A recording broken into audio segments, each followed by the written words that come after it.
What's up, XDefiant fans? It is Preach as always. Today we are going to kick off a short series of videos talking about the different factions within XDefiant. We're going to start with my favorite faction to use, so today's subject is understanding Phantoms. We're going to go over the pros and cons of the Phantoms faction and hopefully give you some tips and tricks for how to take advantage of all of their abilities, as well as some tips and tricks on how to counter them. But before we get into all of that, if you guys enjoy this video, you already know what to do. Smash that thumbs up button, subscribe if you're new here, and turn those bell notifications on if you want to know every time I post a new video. So jumping into this, I want to let you guys know that I will be as objective as I can when breaking this down, but I will also be going into my very subjective opinions into certain things about the Phantoms faction and their abilities as well, including how I feel about their version of the Riot Shield. The first thing to know about the Phantoms faction is that these characters represent characters set within the world of Ghost Recon, another shooting game series produced by Ubisoft that is PvE instead of PvP and allows you to play in both first person and third person and can be played both single player and cooperatively with friends. Obviously, these characters do not operate in the same way within XDefiant, but just like with every other faction, they have unique passive and active abilities, as well as an ultimate ability that can be used to gain advantages within gameplay. I find the Phantoms to be one of the most useful factions when it comes to objective based gameplay, to be used both offensively and defensively, but they do also have a solid place due to their passive ability in the game mode Hotshot and in the future with Team Deathmatch or other kill based game modes, especially if playing as a solo player. The Phantom's passive ability is an additional 20 points of base health.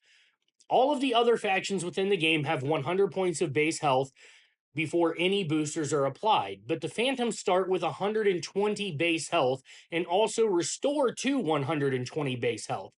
This is huge for that solo player that doesn't have teammates willing to play together and play off of each other to share other health benefits and protections, such as Libertad's health regeneration and boosting abilities. This can also come in really handy while playing modes such as Hot Shot or once added into the game, Team Deathmatch. In these modes, teammates are less likely to group together because there aren't specific map points that are meant to draw the action together. Using Phantom's faction is also a massive benefit when you yourself are the hotshot within that game mode. You gain the advanced speed and movement and even reloading of being the hotshot, while also you have an extra 20 points of health to play with. All of this combined gives you a huge advantage in gunfights as the hotshot, allowing you to get more kills and usually be up close and personal with the enemy when you do, allowing you to collect the hotshot tokens and gain those extra points for your team that you get for collections as the hotshot. Another quick benefit to mention is as a sniper with the current lack of flinch, this gives you an extra bullet worth of torso damage you can take while trying to get a shot off, which admittedly has won me a lot of gunfights that the opposing player should have won with ease had I been using any other faction. Next, I want to talk about the first active ability that you have to choose from, and it is the one I choose every time, and that is the Mag Barrier. The Mag Barrier is a deployable shield that can be deployed many times per match, lasting for 10 seconds per deployment with a cooldown of 30 seconds after it has been deployed and used for those 10 seconds.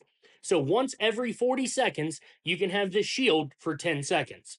The cool thing about the shield is that you can shoot through it from your side, but the enemy bullets and grenades will not pass through. The mag barrier can be destroyed by shooting bullets into it, although I am not sure what its overall health rating is. Not only can you shoot through it, but your teammates can shoot through it as well, making this an excellent piece of kit to use in objective based gameplay, covering both you and your teammates from enemy fire while not breaking your lines of sight and shooting lanes onto the enemy. I found this to be one of the most effective ways to cut off a lane from the enemies, forcing them to take a longer route or forcing them into a route where more of your teammates are. It is important to note that both you and your enemy can walk straight through the barrier, so don't take that charging enemy lightly just because your mag barrier is up. So far, I have found that the best way to counter the mag barrier are either to hit it with an EMP grenade, run through it, get an angle to the side of it, or throw a grenade over or around it. The other option for an active ability for the Phantoms faction is the Blitz Shield. The Blitz Shield is very similar to the Riot Shields in Call of Duty, but with some key differences. That while they might give a player an advantage when used, make them significantly less annoying to deal with than in Call of Duty. They only last a limited time, just like the mag barrier, and they also have a cooldown between uses, just like the mag barrier, so you cannot just pull out the shield and run around with it for the entire match. The shield absolutely tanks damage from incoming gunfire, and it keeps you protected, but only you protected. It doesn't benefit your teammates, and it also allows you to hit people for kills by using your melee button for the input and hitting them with the shield itself. These can be a great counter to snipers to allow you to get close to them without being shot, where you can then use movement to your advantage. The Blitz Shield can be countered in several ways, and I am personally glad that these counters exist, as the shield players have been my nemesis for years. The first thing, you can shoot through the little window at the top of the shield.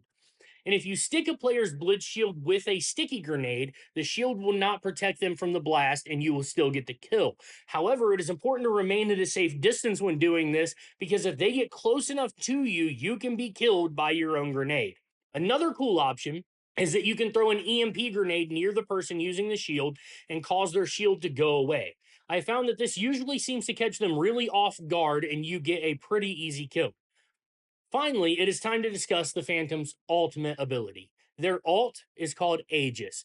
The Aegis is a spherical plasma shield combined with a point blank electro scatter gun that is only good for very close range combat, but is a one shot kill in that scenario.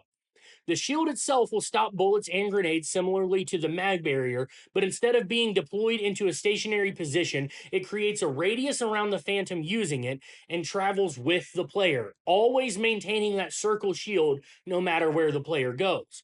If the Phantom's teammates come and stand within the circle, they are granted the protection of the Aegis shield while also being able to fire through it at will at the enemy players.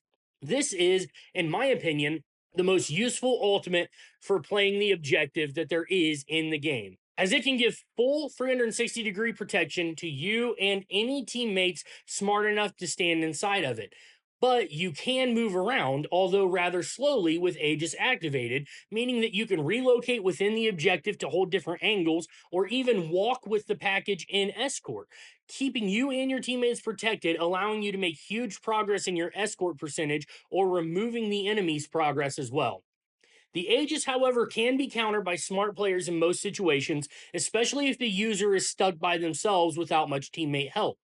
Just like with the mag barrier, the Aegis can be walked through by enemy players, and the range of the scattergun is literally meant for point blank combat only. If you can manage to flank to the side or back of the Aegis player and run inside the circumference of the shield, the player is essentially a sitting duck, because they aren't fast enough to be able to react. However, if you come through the shield anywhere near the front side, you are in serious danger of taking a one-shot trip straight back to the respawn screen. As I stated at the beginning of the video, the Phantoms are my favorite faction to use, and that is why I wanted to start with them here today. Hopefully you guys have enjoyed this video and learned how to make use of the Phantoms and ways to counter them as well. If you have, you already know what to do. Smash that thumbs up button, subscribe if you're new here, and turn those bell notifications on if you want to know every time I post a new video, and I will catch you in the next one. Preach out.